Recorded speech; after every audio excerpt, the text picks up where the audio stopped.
This is part 2. We're still talking about lynching. Each of these, I'm going to say the name of 21-year-old Trey Reed from Grenada, Mississippi, who was found hanging from the tree, 2 broken legs, body bruised at Delta State University in Cleveland, Mississippi, is still under investigation. But we don't need to investigate that he was hanging and he was bruised and he was beaten. Not a suicide. So the first part of lynching, we talked about why and what it is. This time we're going to talk about something called the golden age of lynching. The golden age of lynching happened between 1888 and the 1930s, mostly in the southern United States. But all of these lynchings followed a path, followed a formula. They usually started with an accusation made by a white person against a black person or perceived something that happened. Then there was either an arrest or the black person being taken into custody.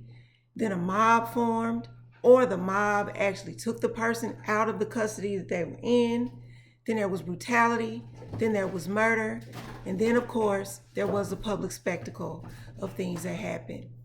Or it was just something left for someone to discover. So what stopped lynching? What stopped these things? That's what we're going to talk about in part 3. But before we get to part 3, I do want to bring something to your attention.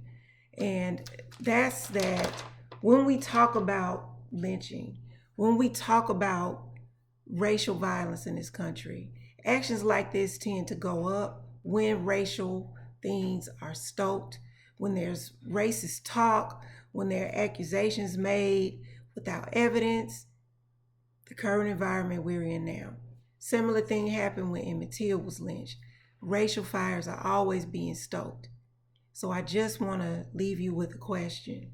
If all somebody in this country has to do to get lynched is to exist, what does that tell you about the state of racism in this country? Part 3 is next.